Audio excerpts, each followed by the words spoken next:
Alright, well let's start off with the best of 3.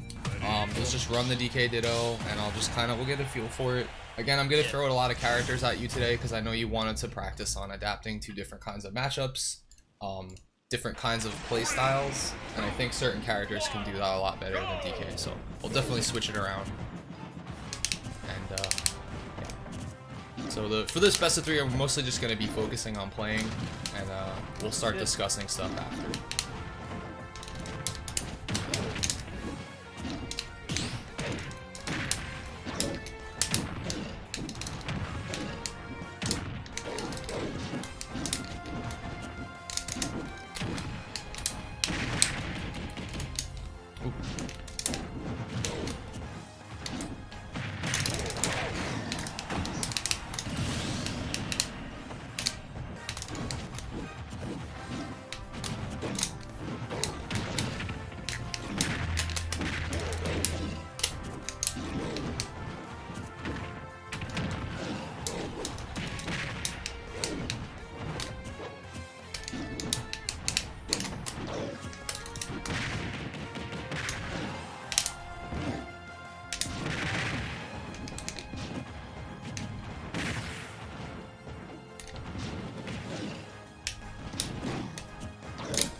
Oh wow, there's a kill across the stage.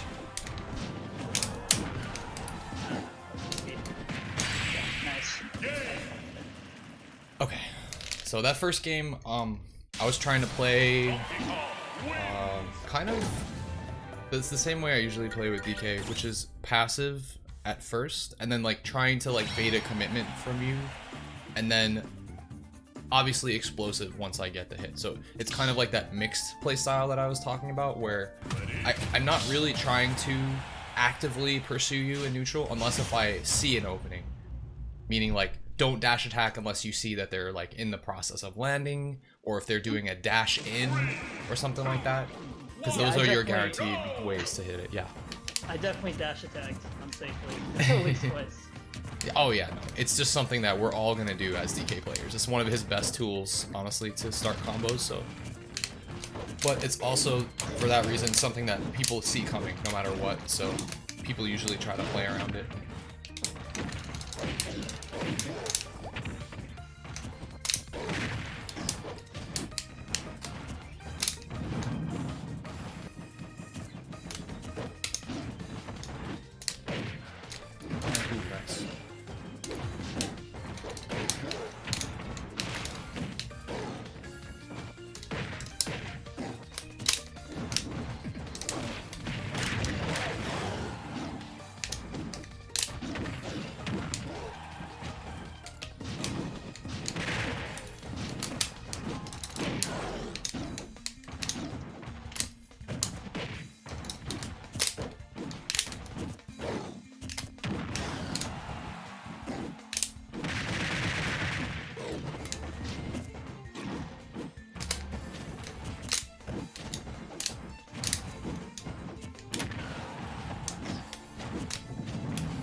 that was a good game. That was intense. Yeah, Nice. yeah. All right, so you made really good adaptations between games 1 and 2. I wasn't able to keep the same game plan where I was like kind of trying to stay outside of your zone and bait you to approach. You weren't giving me any dash attacks, which is good. Yeah. I kind of like I was just doing a bunch of like.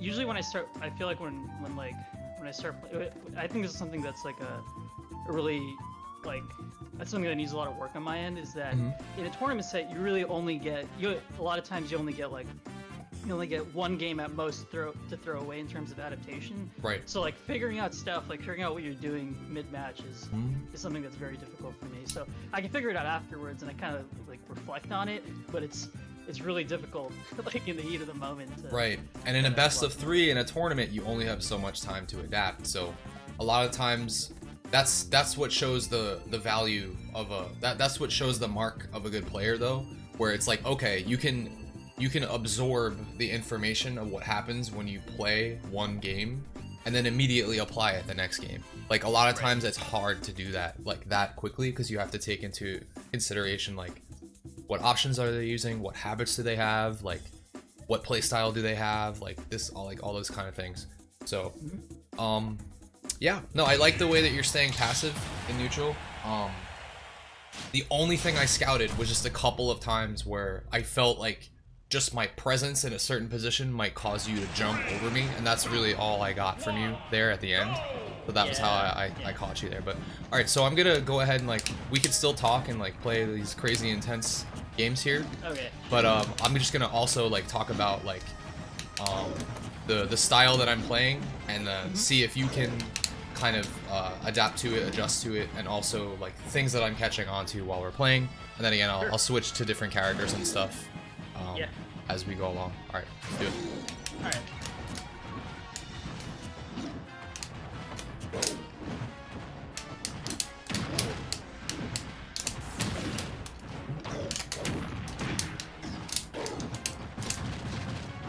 So this is a really good position in. That was a nice opening that you found there. I was going to try to continue down B pressure to keep you cornered, but you found the one opening where I just let go of down B, which was your free dash attack opening. So right here, you pretty much have no options if I space that down B right, but you waited, which was smart, because if you don't wait, you'll get clipped by it. But if you wait, you can use your iframes to get out of that situation.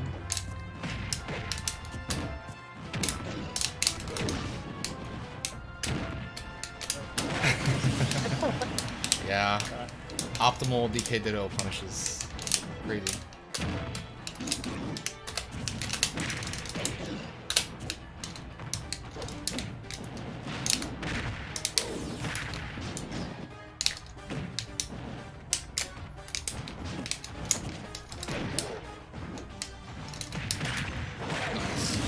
I was trying to clip underneath you there, but that was a good catch. You caught me in the startup of my dash attack. Alright, right here, you just got to be aware of, obviously, percent specific things. There's one thing that I want here more than anything. Yeah. Which is that, but actually that was a good mix-up on DI. I couldn't catch you there. So, not just to look for the grab, but look for all the different ways they can set up grab, whether it's down tilt trip, or down B, aerial down B1.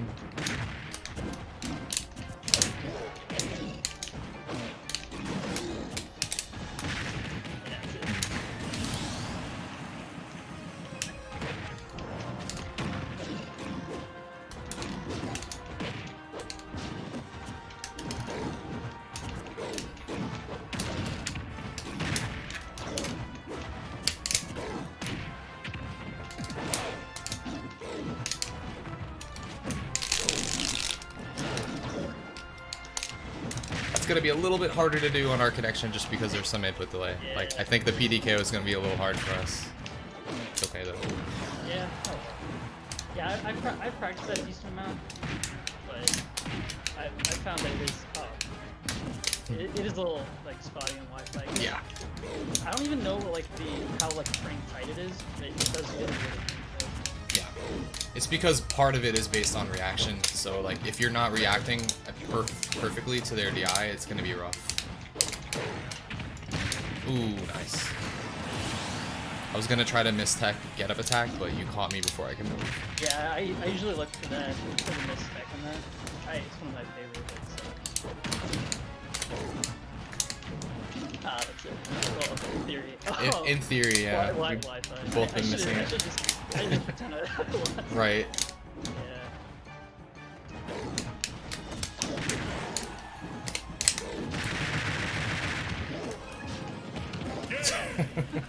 That was just a silly interaction there. Yeah, basically I died when you grabbed me at 86, you died when I grabbed you there at 93. It's fine. We know we accept those as stock losses there. But so what that should mean then is like treat it that way. Like treat the play style of the other player as okay, I'm in death percent to a grab. I should know that they're not going to do anything else. Meaning that they become extremely predictable now. Meaning they're going to beeline it towards you and either try to dash grab, run up pivot grab, read your rollback grab, anything that leads into a normal grab situation. So that should force you to play extremely passive and like borderline lame. Just like chill on platforms, chill near ledge. I wouldn't say near ledge because then you might get cornered, might get put on the ledge, and then when you get up from ledge, it's like gonna put you in a grab situation. So yeah, I'm definitely not afraid of playing lane. I was definitely that guy who spammed pivot grab on the platform. Oh yeah. In Smash 4. Yeah, you mentioned that you liked camping, like or like you know playing passive when needed. So yeah, we want to take that to definitely extremes when we know that the kill confirms are online. So other than that, I'm gonna try something different now. I'm gonna play balls to the wall aggressive and see how you deal with it. Because DK can play that way too, of course.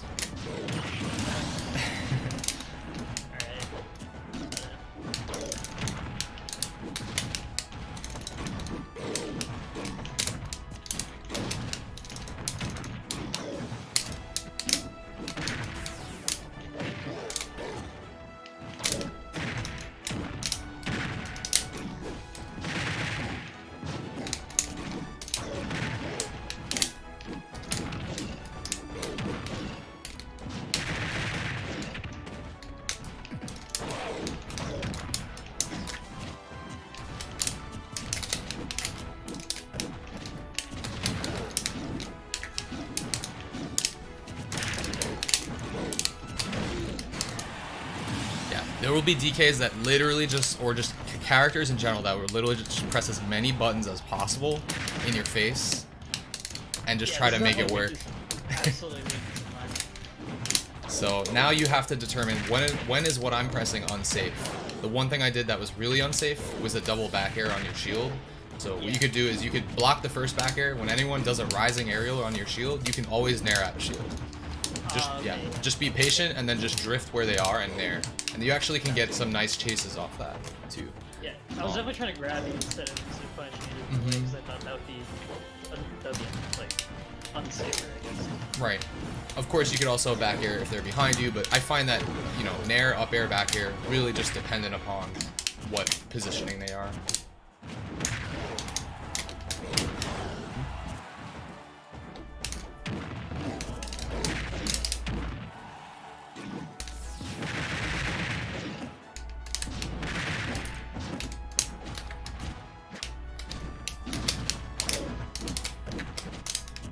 Yeah, near a shield. I got it. Yeah.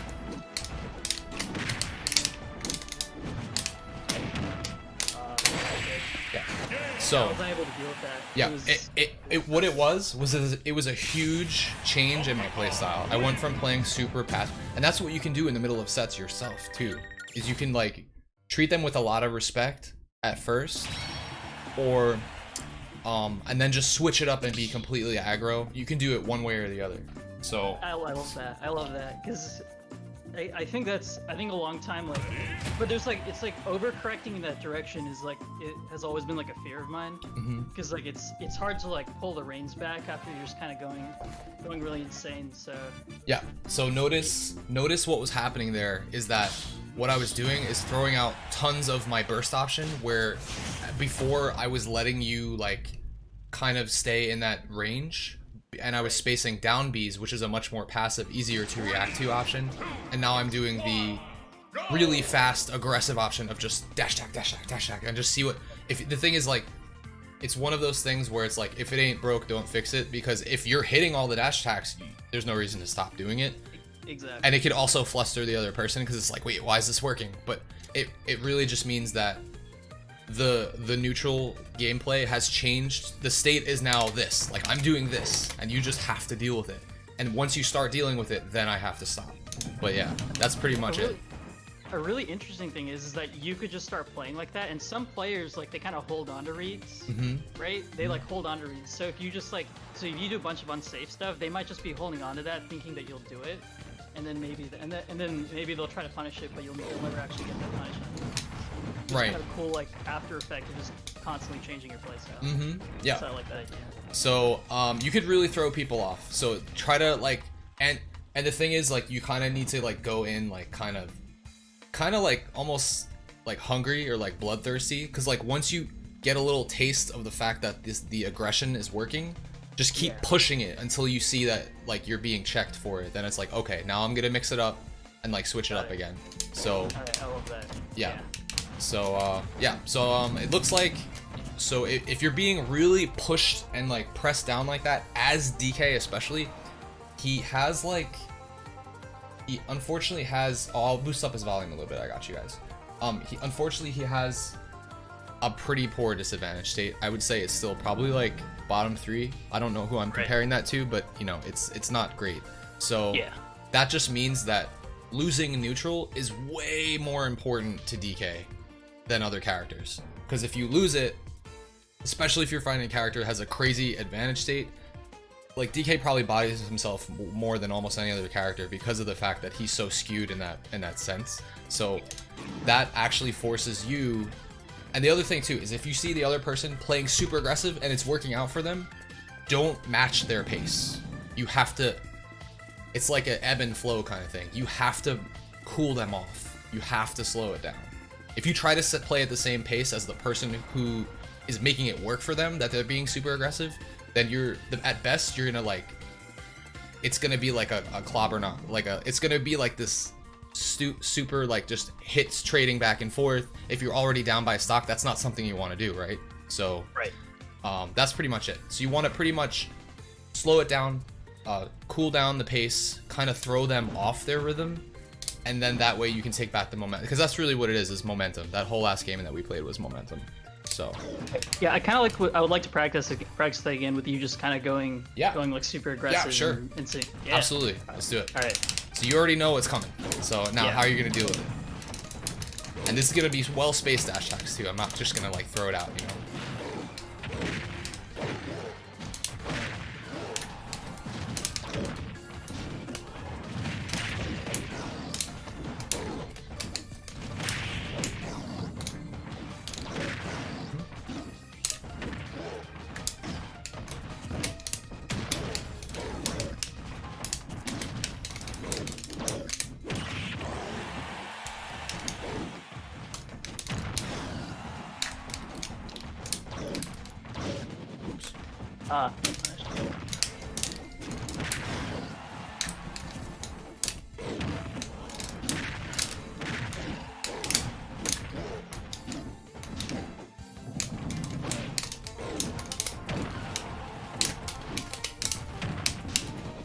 Yeah.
Yeah, that's it. Notice how I was holding forward almost the entire time, but you were adjusting to it a lot better that time. Like, you were respecting my space. You were staying out of the way of back airs in the air, up airs in the air. You were staying out of that zone, which is good. I was definitely trying to chase you down the whole time, but in the beginning, it wasn't working out because you knew before the match started, like, okay, he's gonna hold forward. Yeah. So like, exactly. if you know that, I would honestly almost always consider that in the beginning of every match. If you know that what the character is capable of, or what is the worst case scenario that can happen to you when they approach, right? Say versus Inkling, what's the worst thing that can happen? You get grabbed, and then you get stringed into like nair, fair, regrab, nair, regrab, and then you just get stringed into like 60, and now you're on edge, and they're throwing slap on. So you should always assume their most belligerent option right in the beginning of the match, because if you get hit by that, boom, you're at probably like a huge deficit or like a stock deficit.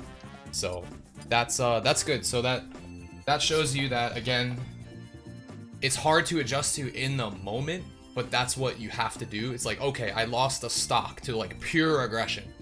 So at that point, honestly, when you're respawning, take a deep breath. Don't even move off the angel platform, almost as if you were planning to time them out, and just like use that like to collect yourself and just like give yourself extra time to think and just slow it down.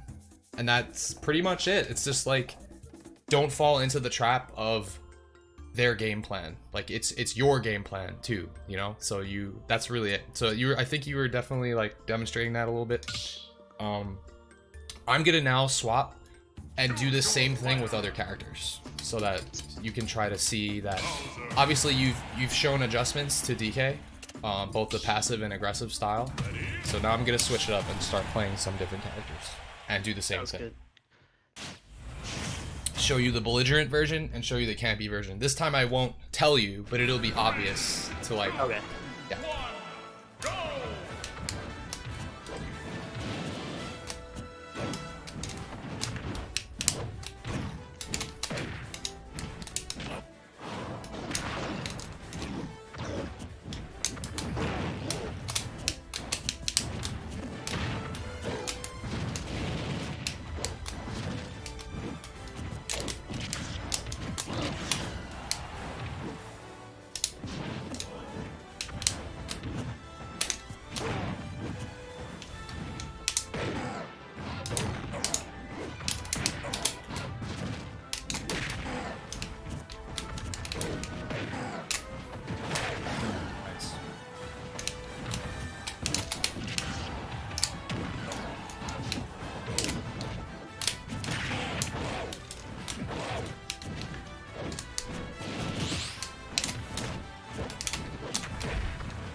Yeah, caught my jabs.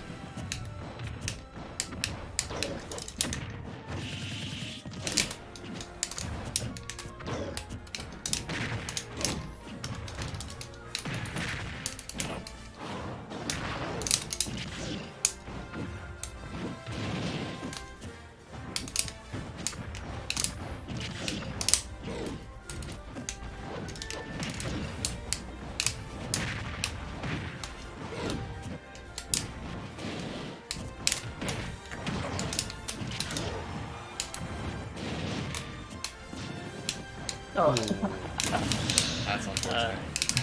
Yeah. Oh well. Oh, that's big.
That's it. Okay.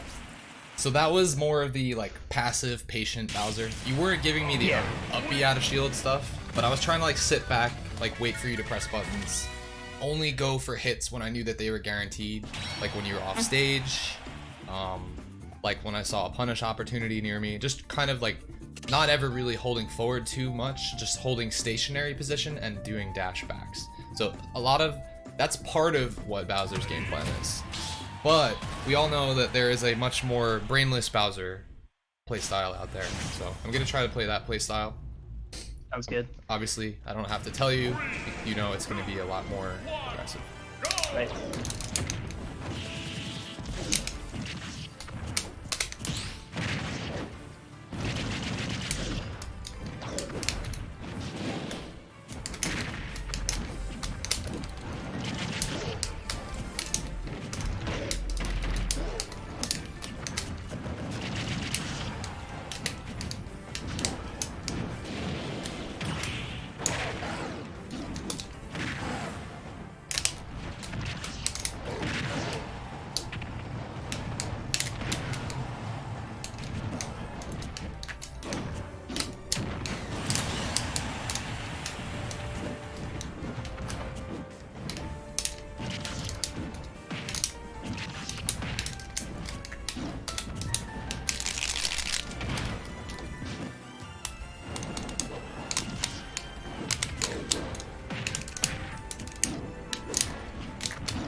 So I'm just like trying to push advantage as hard as possible.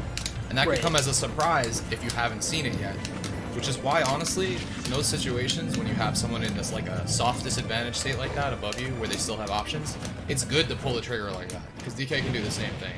It'll just catch people by surprise because it's hard to react to the up air.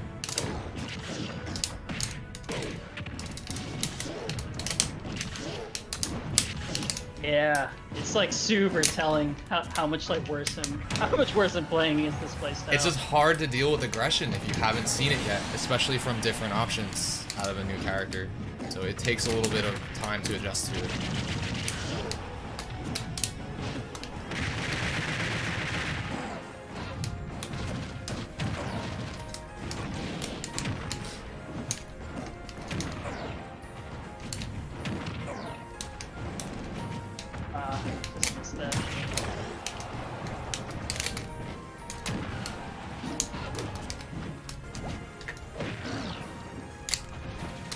Nice.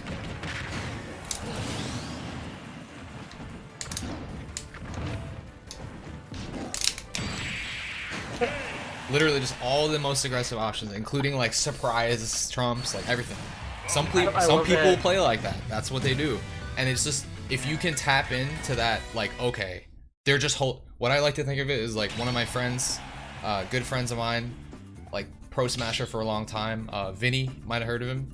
He's just like, he's just holding forward. He's just holding forward. And that's it. Like, that's the concept, is just holding forward. And some people just do that and they don't have a break option. So if you can recognize that, then that's what's gonna help you dissect it and learn how to beat it. So now you have to think of DK, what are DK's tools to deal with that? Of course, that's a harder stage to fight Bowser, right? Because it's no platforms, you can't really stay away and stuff. But at the same time, platforms help them. So, because he can kill earlier with side Bs and he gets like shield breaks and janky stuff. DK gets like up air juggles. So yeah. So you have to think of DK's tools. Like, you have to actually, like, okay, they're playing linear, fine, I'll play linear and use only my tools that beat that linear playstyle. For DK, if I'm running in, it's down B. If I'm jumping towards you all the time, it's back air. So that against Bowser, pretty much those are the two moves that you're just gonna try to close him off with the most. And then of course, if he's in the air, just always expect the down air, which you did, and you caught it. You did the dash back up B, which is a good punish. That's the thing though. As much as I'm playing quote-unquote belligerent Bowser, I want to do smart down airs that I think are going to hit you. I'm not just going to do it every single time I'm in the air. And that's what some Bowser players will do. So you have to expect it. Like, always expect it. Yeah. That's interesting. Yeah. I mean, Because like other people, if they play my Bowser, they're like, wow, okay, I understand more about the matchup now. But then they play a Bowser that literally doesn't think, and they're just down airing every single time they're put into disadvantage, and they're like, I lost to this Bowser, I don't understand why. It's because you're not expecting the it's like so, not that it's a dumb option, but it's so simple that it works. So that means that your opponent is like outthinking the situation. Yeah, so if they're keeping it simple, you keep it simple. If you're trying to make reads on habits and stuff that are like not happening because they happen with 90% of players, but you're fighting the 10% of players that are just not showing you those habits, then yeah, so it's just adapting to whether it's, yeah, just keep it simple. Like, they're linear, you be linear. You know? Yeah, I think something that definitely I struggle with a lot is that when someone gives me a lot of space and I kind of get to play campy, like I kind of like to think about like your thoughts as sort of like limited resources, like an economy. So I like to think about it as like if someone's giving me the space, I get to think about a lot more things. I get to plan and strategize a lot more. But if someone's playing aggressive, I feel like they're like reducing that resource for me, and I think that's definitely something that you're pointing out really well, and that I definitely struggle with a lot. So yeah, so maybe focus on a little bit more on your evasive play, and then like your hard punishes on when someone is they're giving you the approach, you know? Right. They're doing half of the work for you. Now it's just, how are you going to open them up for it? You know? All right, yeah.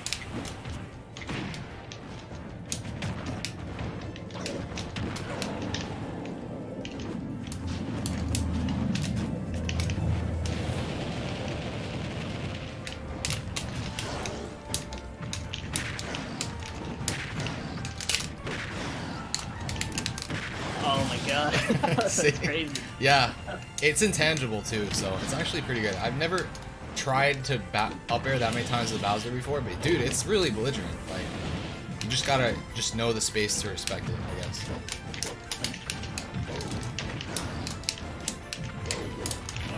Yeah, that's insane.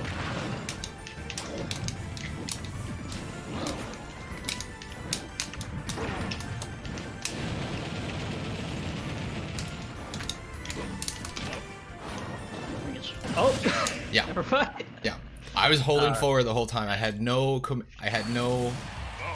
problems just doing that the whole time. So okay, so when you're in disadvantage, what you want to do is you want to stay a lot farther back. And I saw that you were committing, like you were staying in a space where it's like, okay, like he probably won't go this far. I don't think it can reach. But I didn't care. I gave up all of my positioning just to make sure that I could try to hit you if you like were a little passive in how far you drifted. So yeah, because I mean, just to kind of sorry to interject really quick, but like yeah, it's like I kind of noticed like how I kind of kept track of how far you would go before, like how far you would go off stage, or how far you would go to either like shark me or chase me off stage, and then like you just kind of broke all those boundaries immediately, and then just kind of went definitely way further than you did before. Yeah, and the thing is, when you're watching top level play too, the metagame is different, I feel like, because their metagame, and also because it's a tournament environment, they're playing with like 100% respect on both sides usually, like in neutral at least.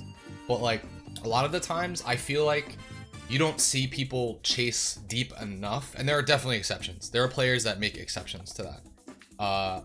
Greatest example is Nairo. Nairo will push you as far as you can possibly go, push characters as far as possible, and still barely get back. Like, he won't even sacrifice his stock, but sometimes he will. If he's up a stock, he will sacrifice the stock. So, but I think this is a good example of like, this is a little bit of a harder matchup for DK too, but it's mostly because Bowser can anti-air him so well. Yeah, so that's basically the example I wanted to make, is that like again at the top level play, you see the game in a certain way where they're just like always respecting each other. They're not like going for edge guards. They're holding ledge pressure, ledge trap positions instead. But that's almost kind of like I want to say it's almost partially because these are online tournaments and they know how important each stock is and like monetary value when they're in top 8. So they're just they're holding that much more respect for each of their own stocks, and they're kind of weighing that in too. So but I will say I watch a lot more like top player versus mid level than I watch top player versus top player, because I kind of I just accept that I can't understand like what's going on like in that like crazy like meta meta game that's going on in the top because players, there's so many layers at that point. It's like, okay, I know what his most aggressive option is, but he knows that I have this escape option at a disadvantage. So instead, we're just gonna bypass all of that and just go back to neutral and see who wins neutral. Like, you know, like, it's a different meta game for sure. But, absolutely. But yeah. So I'm gonna keep kind of pushing here and see if you can. I'm gonna try to make some suggestions, I think, to see what we can try to do to get you out of these disadvantage situations. I think that's mostly what it is I'm getting you in disadvantage, and then I'm somehow pushing it as far as possible, and then so all right, let's do it. Good, man. Let's do it. Man, your trip ratio, I have to say, has been very good with down tilt. It has.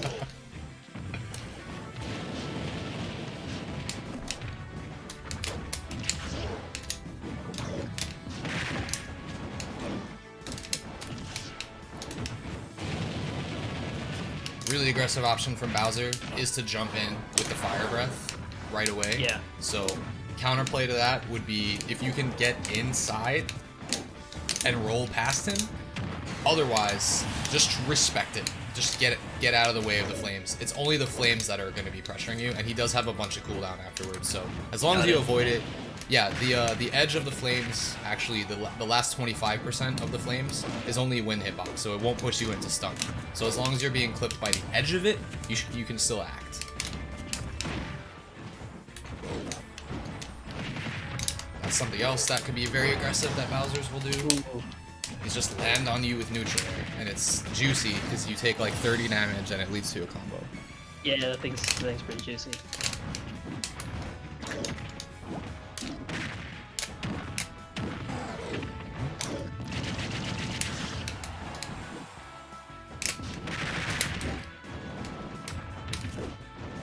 Just wasn't fast enough. Jeez, that move is unbearable, man. It just kills you sometimes. Yeah, I see what you're saying.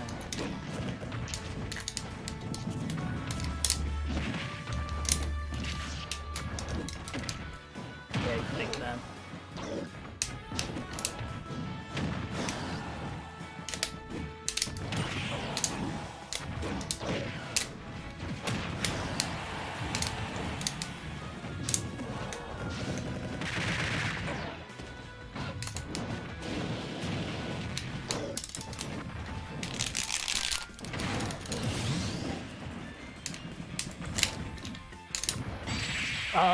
Yep. I saw you going for it, but then you went for it again. Yep. Yeah. Just I turned my brain off. I was like, you know what? He's gonna die from fair, so let me just like change my spacing up and just throw out a bunch. I love that. I mean, in a way, like, it's so funny because in a way, like someone who's like, it's not like necessarily like a dumb thing, because someone really smart could still do that, say that. And say that this has like a high probability of hitting. Yeah, they haven't it's a high pressure situation. It's a simple thought process, but it's like, you know what? He's in the corner. This move will kill him. I can space it safely. Let me see how many times I can space it. If they make a mistake, they die. So yeah, it's a high percentage play if you think about it that way, because there was also lower risk because I was at 0 and you were at kill percent. So. Yeah, exactly. Yeah, this is really this is kind of opening my eyes in a lot of way. I love this. You were definitely adjusting too, so I was like, I might even have to change the way I'm playing if I find that it's not working. Again, like now you've kind of associated with this is how Bowser plays aggressive, and you had a really nice opening last game. So again, I'm gonna try to get in, see what I can do by just pushing it as far as I can.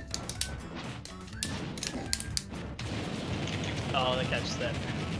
I haven't.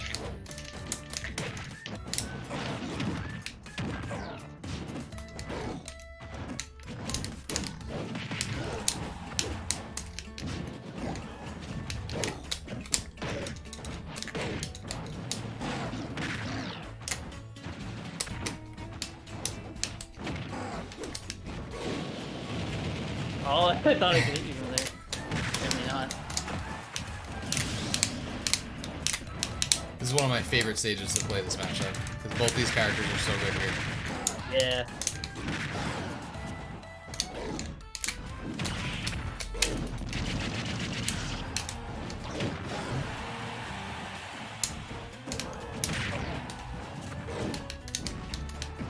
Oh, nice.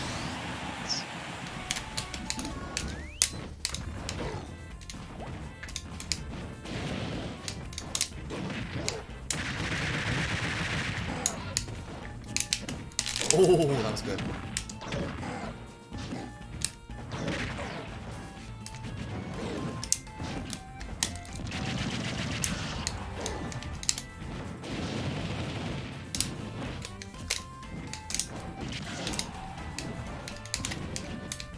Oh, that was a good fade back.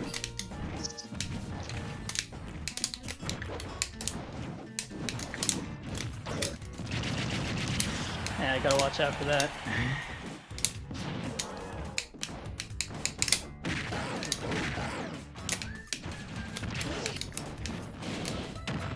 Ooh, could have had a way harder punish there, yeah. I could have had a way harder You were punish completely behind me and I was so Exactly. open. Yeah.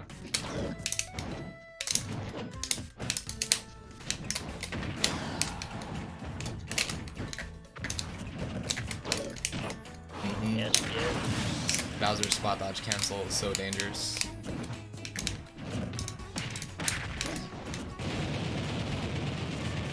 Oh my god, that's crazy. Yep.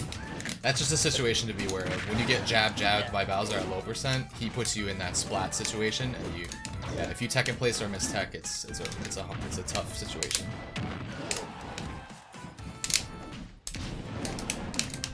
Nice, yeah. I did aggressive fire from ledge. Yep.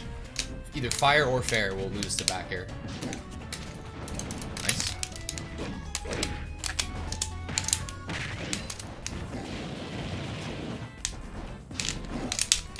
Oh my god, yeah. I saw you kind of posturing for it, but I was like, I just didn't react in time. Yeah, if they're there, they're gonna go for it, especially if they, you know, they have a kill move out of it. Bowser, of course, has other options he could go for. He could fake that he's going for it. It's so dangerous.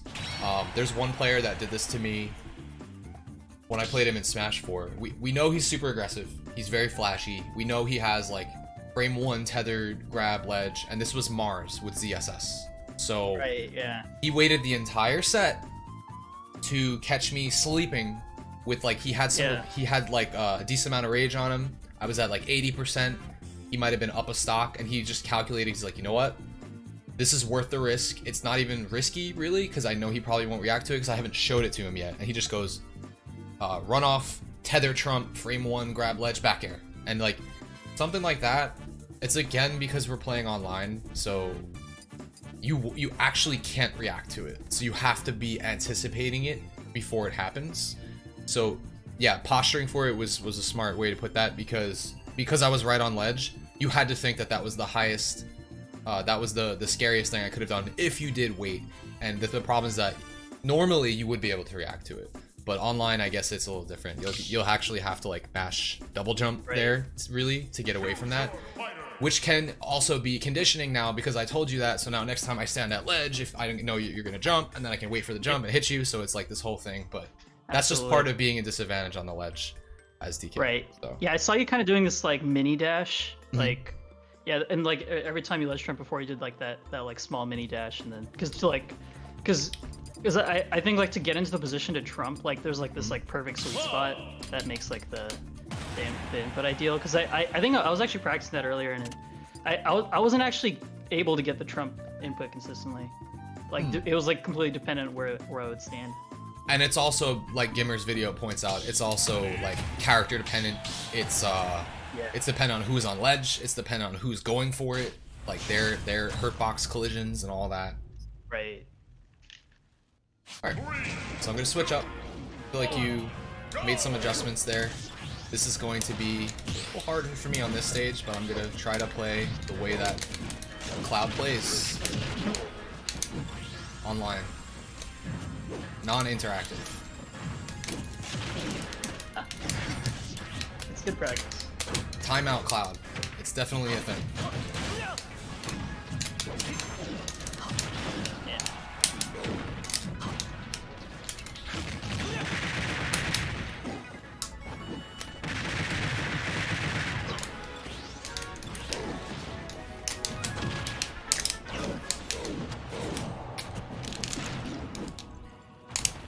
Nice.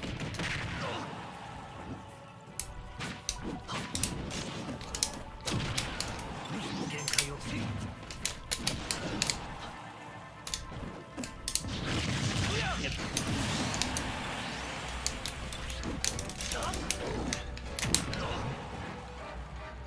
Oh, that was nice. Yeah, you cut me off there.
Yeah. That's a perfect time to catch me.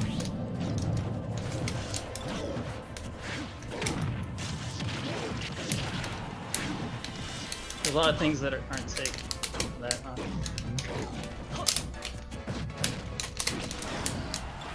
Oh wow. oh, I feel like that was bad, yeah. Yeah, potentially.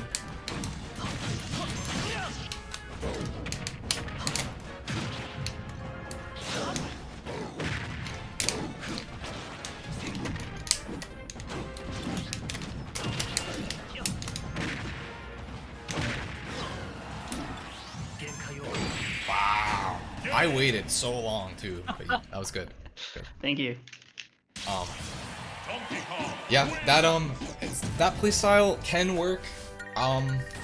I would say that I probably was not doing the greatest idea there with my drift, the way I was drifting off stage. I was like trying to just wait you out rather than drift away, so that was good. Like you caught me, like that's like an aggressive wait from Cloud to wait there without my jump, even with limit, because you know that eventually he has to jump, and he's probably gonna jump first. I could have swung the up B, but I was just like, no, I'm gonna wait, and I was like being greedy there. I wanted you to whiff so that I can like smack you with my up B and then put you in a disadvantage situation. So that was good, Right. the position that you held there. I'm gonna try that same thing, but on a platform stage, and it's probably gonna be a lot harder to deal with. That's probably a stage that you would honestly like to fight Cloud. Okay, never mind. We're gonna do it again. In that case, I'm gonna play a different kind of style of Cloud then. I'm gonna switch around the way I was playing. Just because I find that this stage is definitely gonna work out a little bit better for DK. Oops.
So it was a much more interactive Cloud. It seems to work out better for me on that stage particularly.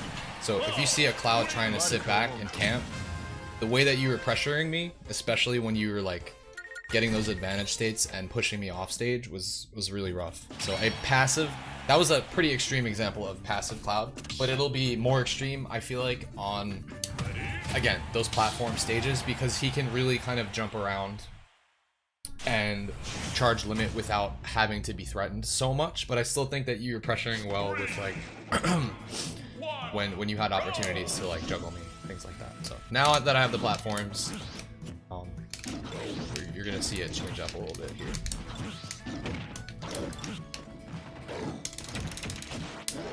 Yeah, I still think it's like super telling how different like the aggressive playstyle, the aggressive like playstyle was, and then the passive one, like how I was like able to like figure it out. Yeah, so you're able to play smarter when other people are playing smarter, but Yeah. when they're being a little bit more linear, that's what you want to be aware of. So it's good to have experience versus all these different characters playing their most linear aggressive self, so that you have that in mind about how to deal with it.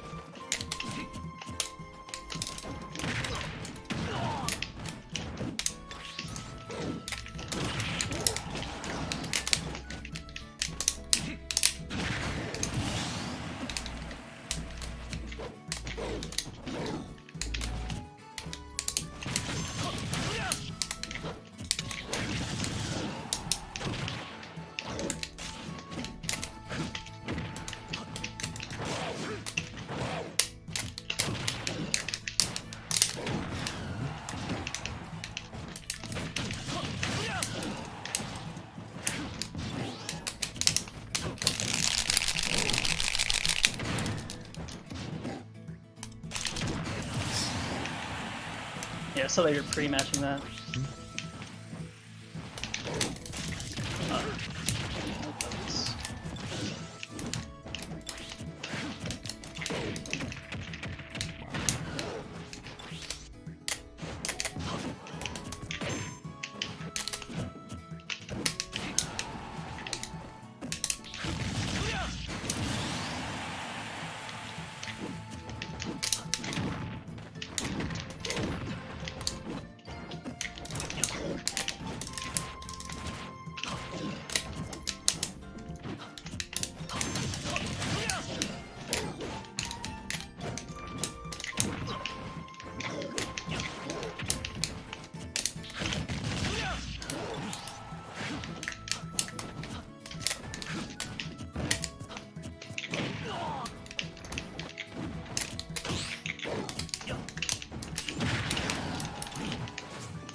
Oh, I got shield. Yeah, you actually got a shield out. Yeah, that move is actually pretty slow. I was surprised you got a shield out too, but at the same time, yeah, his forward smash is.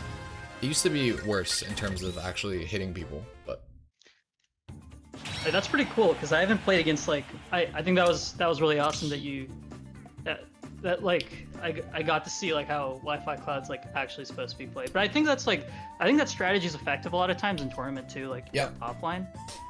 I think that's I think that's neat because like theoretically I thought like when I went into it I thought it would be something I would be able to comfortably deal with, but I felt like I had to make so many reads all the time because like I would be trying to read jump because you're like jumping like, on the platforms, but I think there were like too many degrees of freedom that we had in terms of like in terms of what your options were on the platforms that I wasn't able to like get a really high percentage play. And that's something that I like to talk about lately is the fact that on certain stages you have to play a certain way with these characters, the way the matchups align. Like on FD I had to push because if I sit back and play passive for too long, you're getting way more off advantage because you're just carrying me horizontally the whole time, and there's nowhere for me to play passive and land and charge my limit.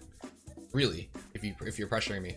On tri-plats though, everything changes because now Cloud gets to play the full versatile self of what he's capable of.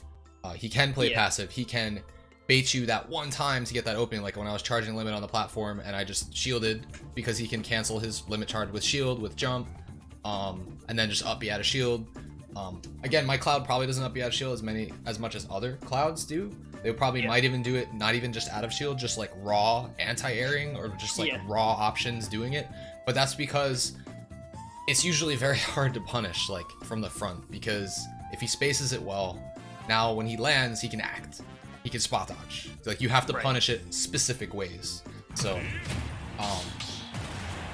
I don't think that straight up passive play from Cloud it actually works. I think he has to again play similar to it's to a much more of a degree than with DK. It's to try to play passive, charge the limit, kind of like charging punch, and then when you have the opportunity, push the advantage really hard and just keep the pressure on, because Cloud's oppressive when he keeps the pressure on. When he has you like trapped and stuff.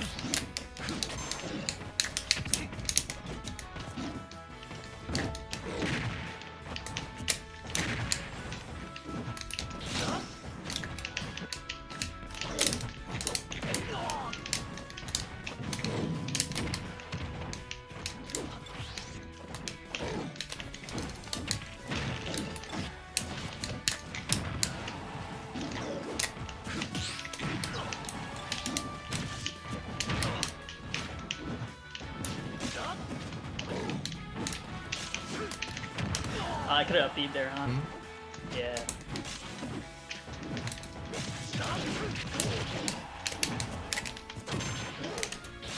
Oops. I thought I was landing on the stage after that, fair.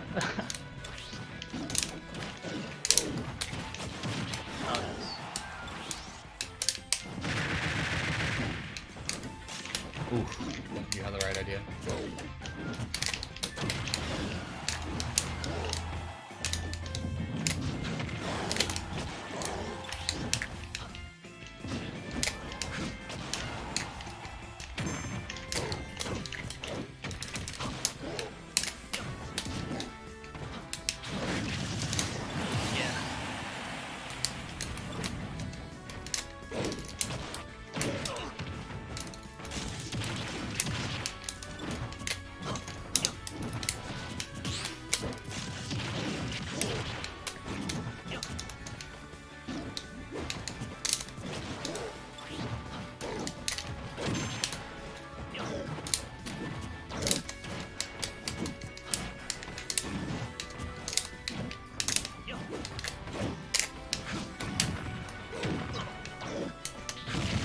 Wow.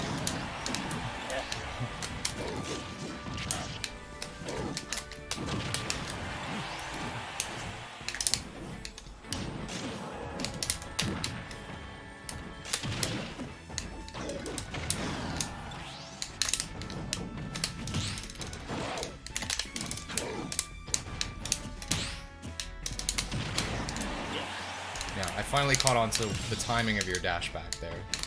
Yeah. Out of the shielding position, like we were both like close to each other. I was like, all right, I think he's trying to get out of here right now. Yeah.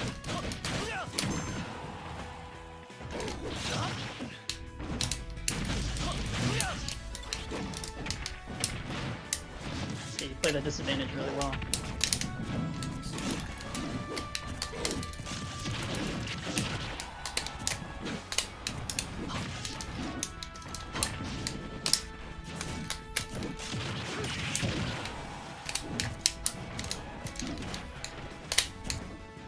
Oh.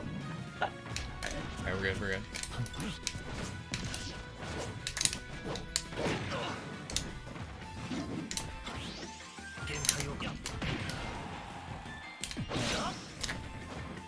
Ooh, that was good. Yeah, I'm dead. Yeah.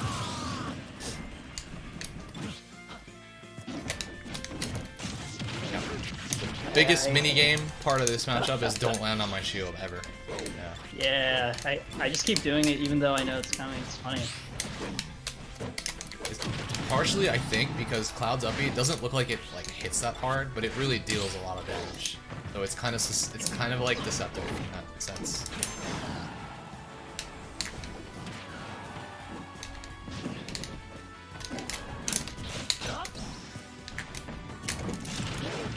Yeah. Yep.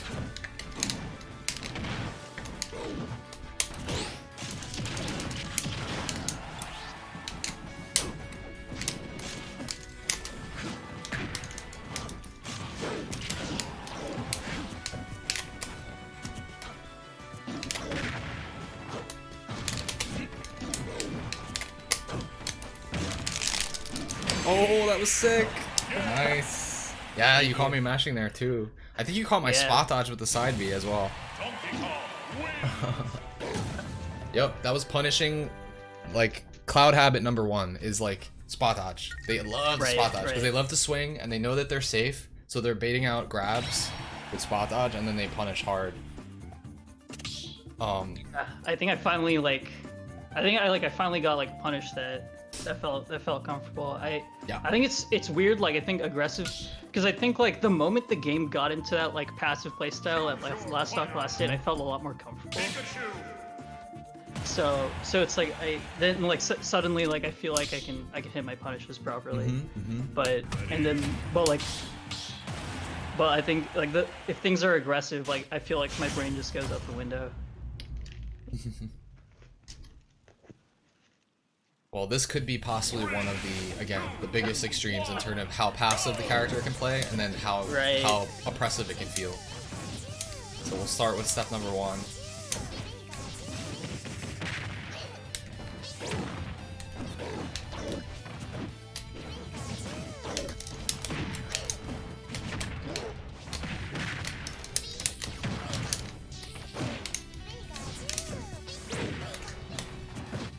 Oh my goodness. Well, I guess I had no shield up.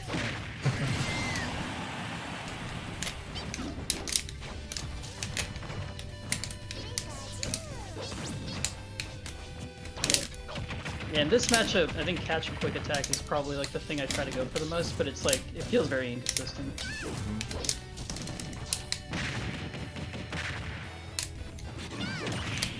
I was at 20, I think. Nice.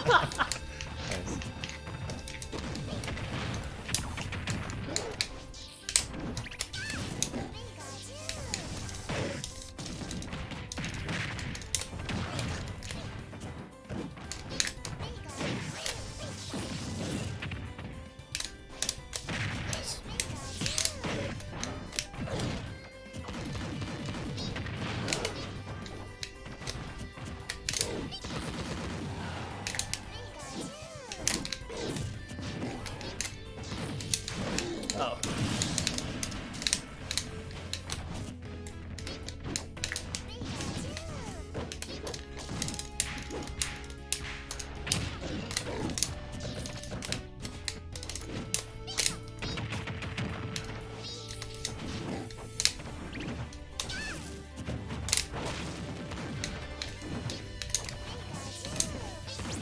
Oh, okay, that was just a complete misplay on my part. Alright, but you had some crazy punches. It looks like the thing is, if Pikachu is playing really predictably passive with T-Jolts, I find that it's actually what you want as DK. Exactly, yeah. Because you get to just like, you're not being pressured, really.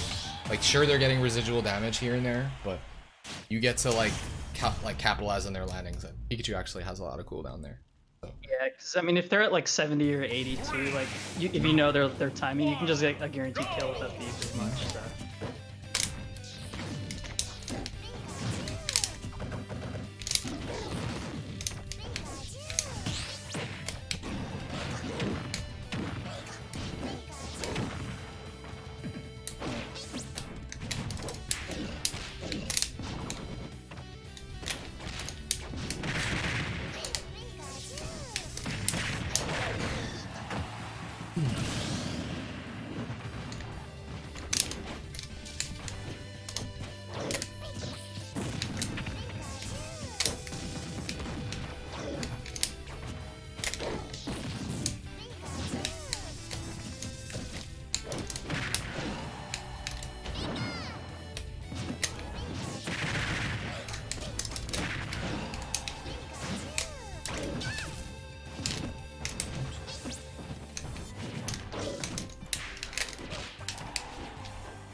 Not what I wanted. Oh my goodness.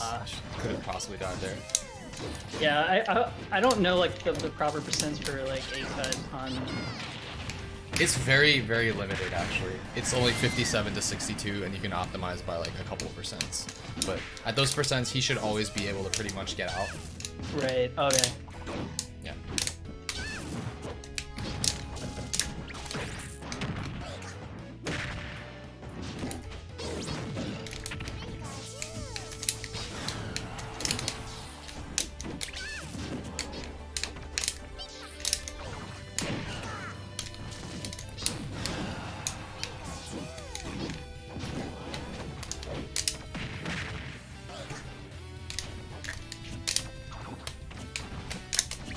Yeah, I'm probably dead here. Oh, okay. Wait, what can I do if my back's is turned to you? Down smash.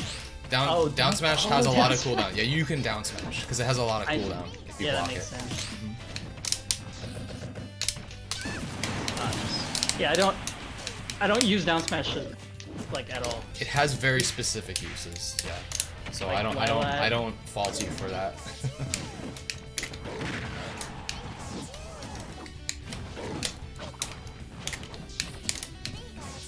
Yeah, that should do it. Because I threw out a T-jolt. Yep. Yeah. I want to try that again. I feel like you were capitalizing really well on a close quarter stage. And that's another thing that's very interesting because Pikachu can't really safely press T-jolt on Smashville, it feels Yeah, like. exactly. Yeah. So you were getting a lot of really nice punishes there. That being said, my Pikachu obviously is a little rusty here, so let me see if I can work back Yeah, into no worries. Yeah, I understand the concept. I think the most important thing to take away is just like the concept of like matchups like this. Mm-hmm. I think one that I struggle with big young ones a lot, which has a lot of like similar characteristics. Mm-hmm.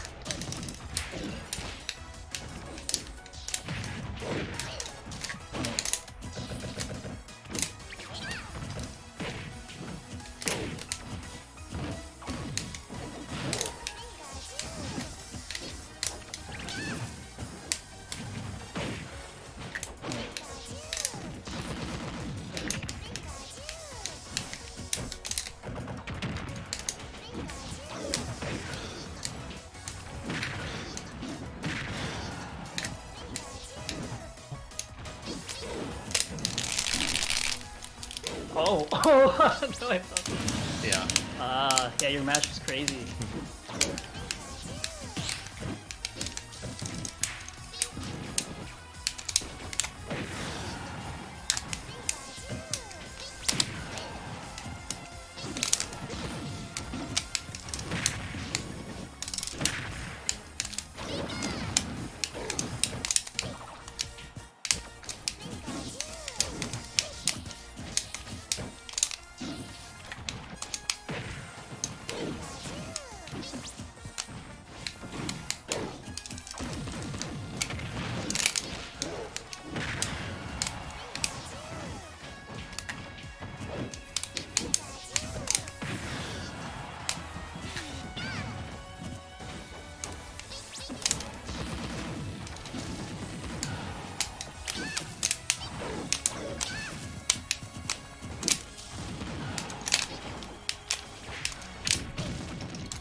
Nice. Good trade.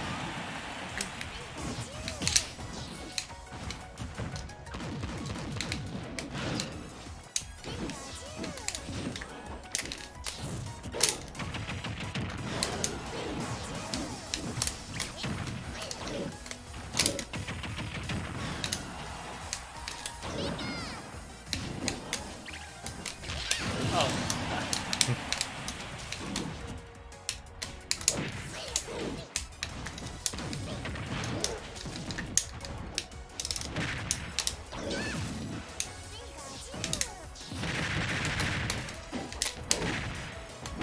Yeah, it's such a great position to have Pikachu in, because down air always loses to up air. Oh, I'm dead because I T-jolted the wrong way? No, I'm good.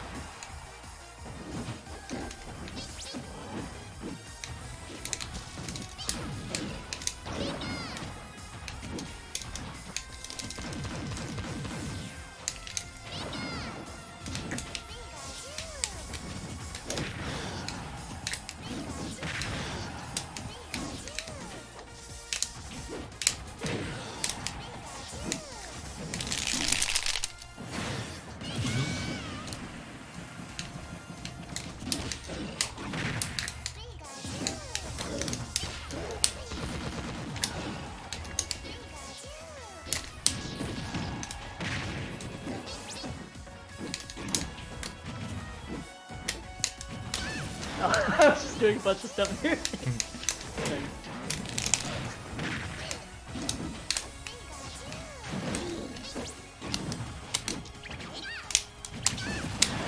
Yeah, I land in your face.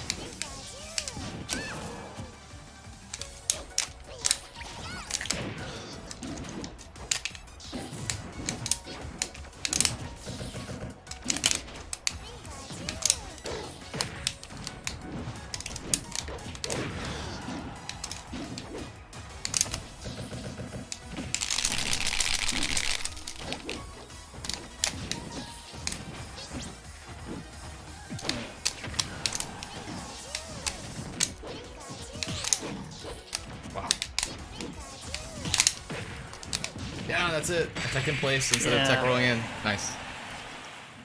Yeah. Oh, yeah. So that was obviously it could be stressful fighting Giga, but you should like be ready to be at those super high percents. But at that point, Pikachu I feel like can become like pretty predictable because most Pikachus will just be looking for dash attack, like or something that they know is gonna kill you, like Nair drag down. Down smash, Nair drag down, up smash. Yeah.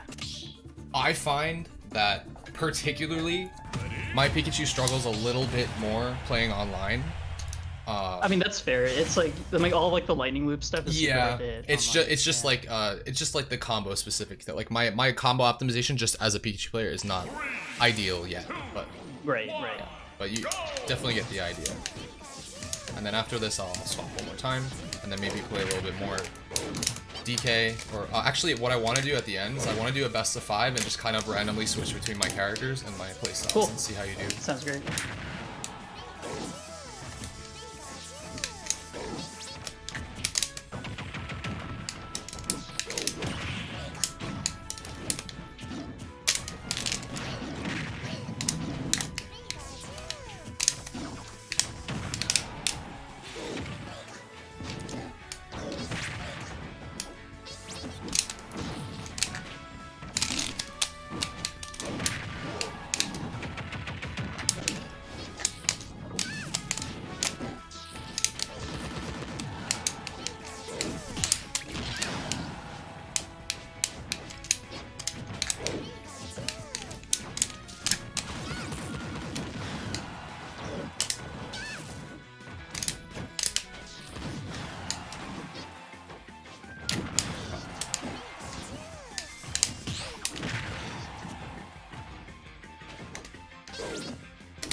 Wow.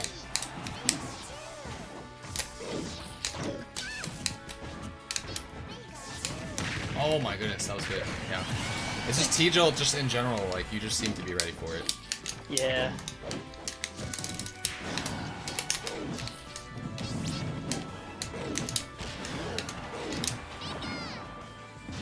Oh, way too much.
I literally couldn't escape it. I knew it was coming, but I tried to jump. Guess I should have shielded. Nice. Yeah. Thank you. Yeah, I feel like I'm like sweating right now. I feel like that is a matchup of trades, and I feel like for some reason, Issa. I mean, obviously my Pikachu is not the best, and Right. in theory, every time that Pikachu gets DK off stage, he should be converting into at least damage, maybe an edge guard. But Yeah. I feel like maybe that matchup is a little bit more skewed than people think. In theory, I don't think it's 9-1 Pika. I don't think Yeah, that. Esav calls it a 9-1, which is interesting. I don't think that just because the trades that DK made alone kind of keeps him in the match. Like I could see it Right. like 7-3, 6-4, more along those lines. But Yeah, yeah. absolutely. Alright. So let's rock out in a best of 5. Of course, yeah, I'll never know until I fight Esam, but I just always like to bring up that example because when people say that the matchup is that much in Pika's favor, I'm just like, I don't know, guys. Yeah, I'm unsure because like I've played with like one of the best Pikachu's in like the Pacific Northwest, and he doesn't, and it's like, and he doesn't think that it's like as that it's as bad. It's just like sort of bad. I don't know. Maybe Esam's punish game is just really good. Oh yeah, he Yeah. labs all day, so he knows how to make all the Yeah. conversions count. So that's probably why he thinks that. But Yeah.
So I was trying a mix of both, like my normal playstyle there, which Right. was just passive, neutral, and then just try to pick spots here and there to start playing aggressive.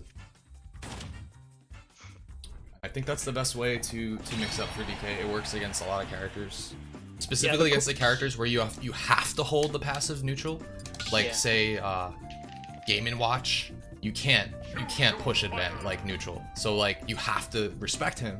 But then once you're like once you actually start winning neutral a couple of times and you're like being a little passive with it, and then out of nowhere you can just push and just like take it and just take him off guard. Like you have to catch people sleeping like in a matchup that's that much in their favor, I would say, especially when they're in disadvantage. Yeah, I couldn't really tell at all like what was gonna come at me, which was like I guess like a sign that shows exactly what you're talking about. You were just kind of switching up between the two. Yeah.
Oh.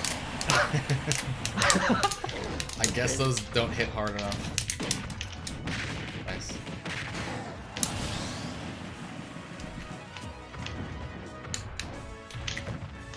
Yeah, that was not an informed dash attack.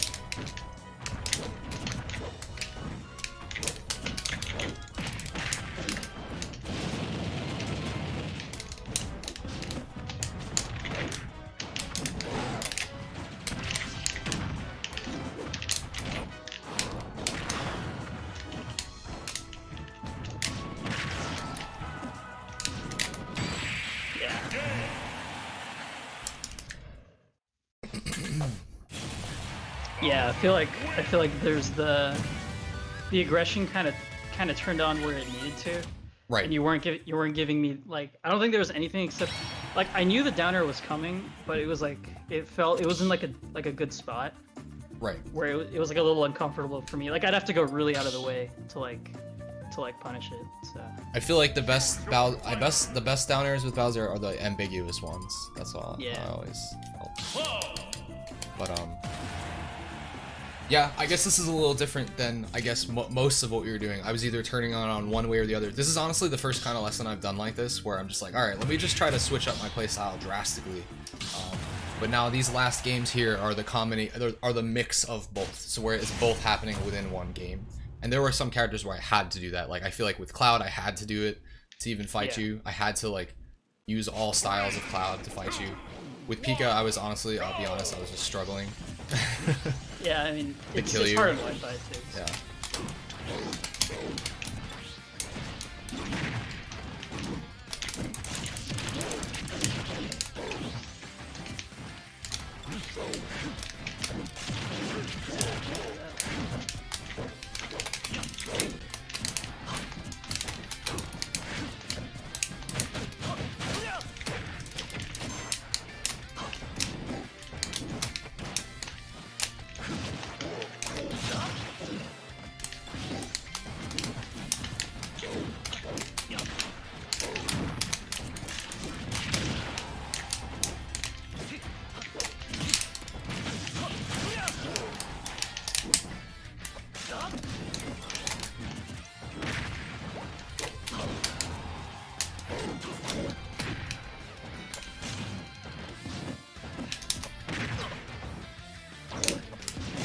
Yeah. Oh, I had limit. Yeah, could have charged.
killed.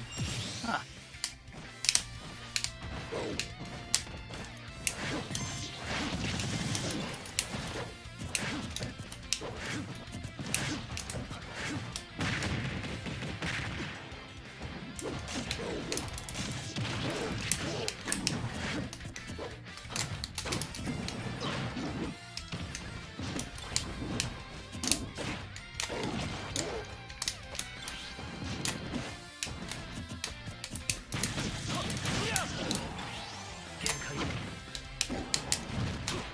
Oh yeah, you totally read that.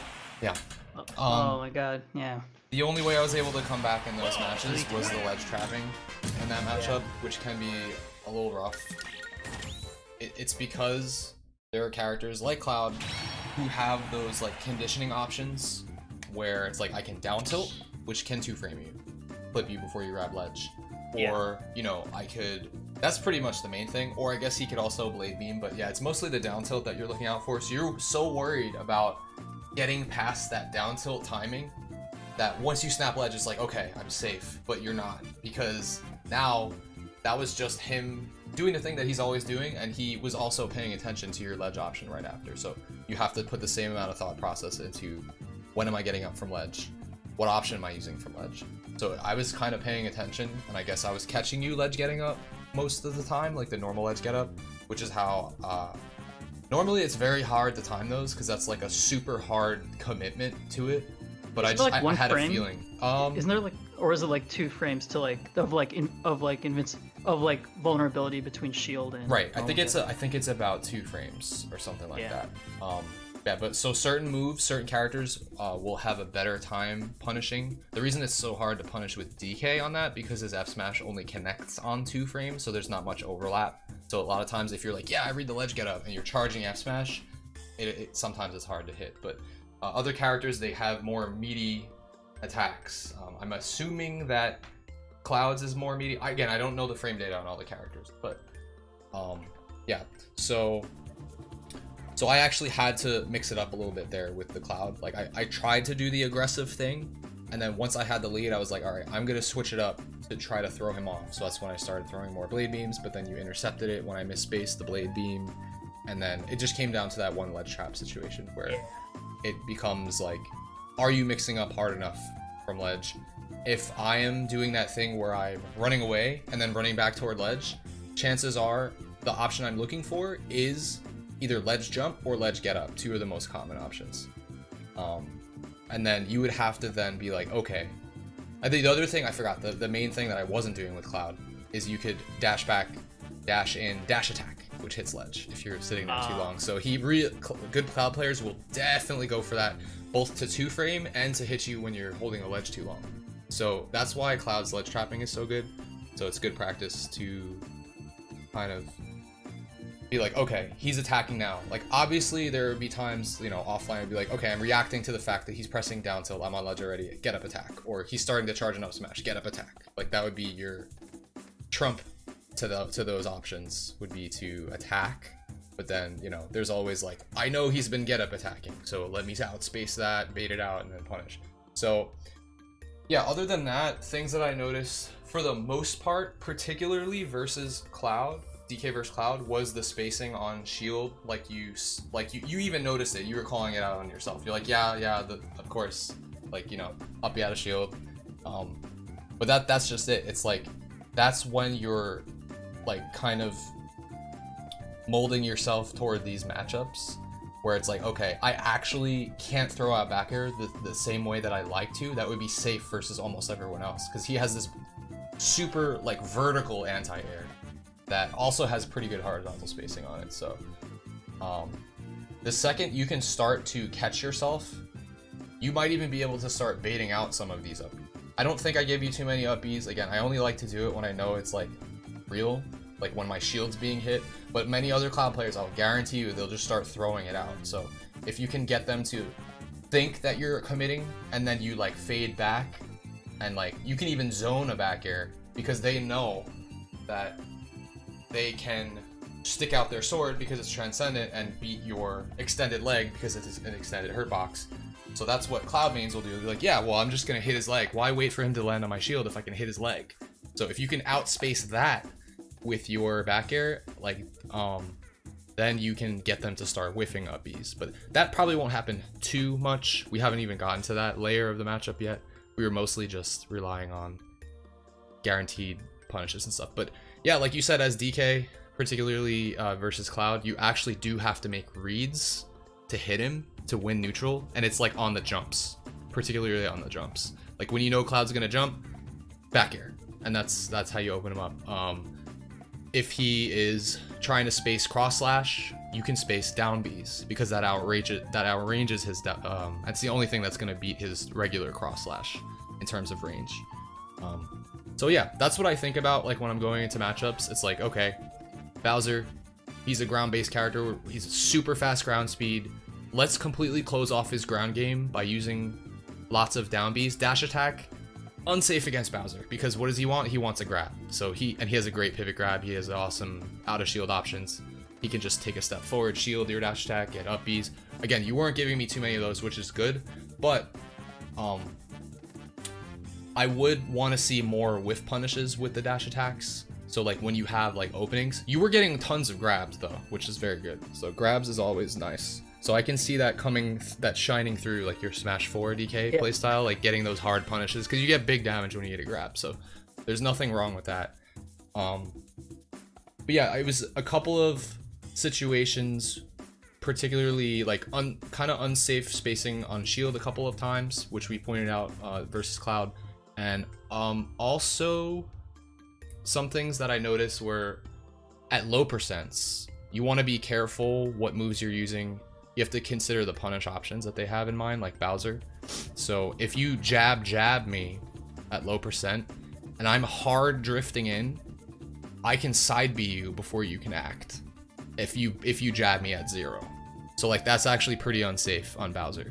And also down tilts, you want to keep that in mind. Like on hit or on hit. You did jab Oh, wow. and it hit me. It comboed me and then I side B'd you after and you couldn't do anything.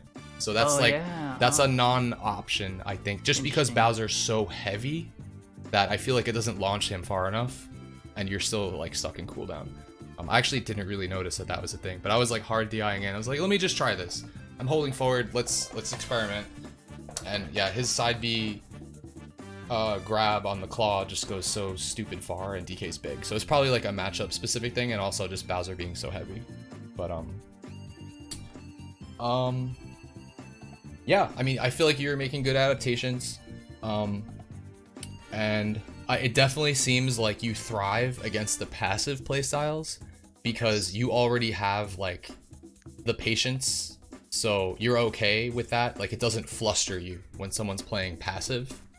Yeah, I like that, and I think this was like super eye-opening because it's like not only I think you showed me like not only like is it like the difference between like the passive and aggressive playstyle is throwing me off. It's like there were, I think it was just I was doing this like one size fits all playstyle against like against certain characters, like you were talking about. I was doing like unsafe stuff against your shield with Cloud that maybe would have worked as against like a different character, or like I was doing unsafe stuff against like the aggressive playstyle that maybe would have worked against the passive playstyle. So right. I think that was super eye-opening. Yeah, I think you're making those recognitions, and I heard you calling out things like, yeah, that was unsafe. Okay, so as long as you're like logging those things, and again, we're gonna put this all together in a Twitch highlight for you so you can review this. But this was the first time that I did one of these kind of things. Honestly, I kind of like this kind of a session because normally it's just like, you know, we're intensely playing matches and we're like we're playing with the same style, but it actually, honestly, I wonder what would happen if you went into a tournament with this kind of a mindset where like it's like, okay, game 1 I'm gonna be completely aggressive and they're not gonna be ready. Game 2 I'm gonna play so passive that they're not going to like, it's gonna like throw them off, and then I'm gonna randomly throw in like the aggressive punish, like go back to your normal play style like game 2. Like you could experiment with things like that, and that in a best of 3 rule set, people will not properly be able to deal with that if the game 1 works for you in that sense. And that's the thing with running DK too, is that when I normally play tournaments, I will admit that I don't always start DK. I will go a different character to try to get that one up on them, so that game 2 they're banning for that character instead of DK, even though it's in my name, DKwill, but it's so hardwired for people to be like, okay, well, he's going this character and he won, so I have to ban for this character. They don't ban for the characters that are coming. So you get to have an advantage, even though they're banning for the wrong like, you know, they're banning for like Bowser or Cloud or something. And then it's like, okay, let's go PS2. Like, or they take you PS2 if you're lucky. But yeah, winning game 1 is important, because say they ban for Bowser, right? So they ban Battlefield Yoshi's or something like that.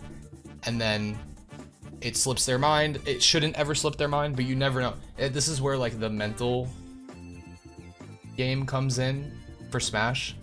Stage bans and stage selections are a huge part of the game because of how skewed matchups can be based on the stage. So say you win game 1, game 2 you lose, and you didn't even go DK yet, and then game 3 you go PS2 DK, and it's like, and you just win. So like that can work out for you, but again, as the meta progresses, that won't work as much, because this is going to be a multi-character game, so they're going to think in terms of percentages, like, okay, this guy's a heavy main, what are the stages that I should ban? But as of right now, you'd be surprised how many games I get away with going with PS2 just because I don't start the set with DK. So that's kind of important. Otherwise, people, if you start DK, people ban PS2 Smashville, PS2 Yoshi's. Sometimes Yoshi's isn't even in your rule set. So that's like something else to consider. Do you play like Cloud? Do you play like Cloud or? I usually run Bowser in the beginning or Cloud, but for my first couple of rounds of bracket, just to like get them warm. Usually my Cloud, just to get him warm, just in case I need him for like a really obscure, awful matchup for DK. There's only a few characters maybe I would do that, or just like for comfort. Like, I'm very comfortable versus Ness with Cloud. I know the matchup with DK, but I know that Cloud beats Ness. So like, why put the extra stress on myself? But other than that, my DK is more clutch. My DK is better.